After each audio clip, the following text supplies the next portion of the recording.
Bonjour, dans cette vidéo, je vais vous expliquer quand et comment utiliser un verbe au subjonctif présent. Le subjonctif présent est utilisé pour exprimer un doute, un souhait, une action qui n'est pas réalisée au moment où nous parlons. On forme le subjonctif sur le radical de la troisième personne du pluriel du présent de l'indicatif. Les terminaisons sont e, es, ions, iez, ent. Par exemple, il faut que je parle français. Il faut que tu parles français. Il faut qu'il, elle, on parle français. Il faut que nous parlions français. Il faut que vous parliez français. Il faut qu'il, elle parle français. Le subjonctif commence toujours par la conjonction que ou q'. Attention pour les verbes du deuxième groupe.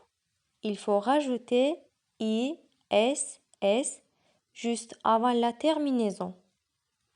Par exemple, prenons le verbe finir. Que je finisse, que tu finisses, qu'il finisse, que nous finissions, que vous finissiez, qu'ils finissent. Et pour le troisième groupe, prenons le verbe mettre. Que je mette, que tu mettes, qu'il mette, que nous mettions, que vous mettiez, qu'ils mettent. Le subjonctif est employé après des mots exprimant une obligation, il faut que j'aille, une nécessité, il est nécessaire que tu dormes, un sentiment, on préfère qu'il fasse chaud, une volonté, je veux qu'il vienne, une crainte, je crains qu'il ne soit avec nous, un regret, je regrette qu'il arrive trop tard. Un ordre, qu'on finisse le devoir rapidement. Une négation, je ne crois pas qu'il aille.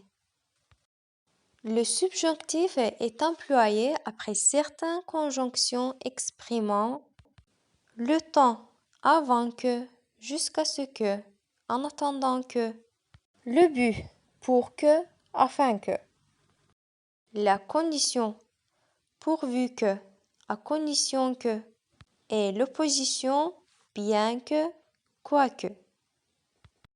Attention, quelques verbes possèdent un radical particulier dans leur conjugaison au subjonctif présent. Par exemple, savoir, que je sache, pouvoir, que tu puisses, vouloir, qu'il veuille, faire, que nous fassions. Le verbe avoir se conjugue ainsi. Que j'ai, que tu aies, qu'il est, que nous ayons, que vous ayez, qu'ils aient. Le verbe être se conjugue ainsi. Que je sois, que tu sois, qu'il soit, que nous soyons, que vous soyez, qu'il soit. Pour conjuguer les verbes en IER ou YER, il ne faut pas oublier d'ajouter un I dans la terminaison des deux premières personnes du pluriel. Par exemple, le verbe crier, que nous crions, que vous criez. Essuyer, que nous essuyons, que vous essuyez. Essayer, que nous essayons, que vous essayez. Voilà, c'est tout pour aujourd'hui. Merci d'avoir regardé cette vidéo. N'oubliez pas de vous abonner à ma chaîne YouTube et de liker la vidéo. À bientôt!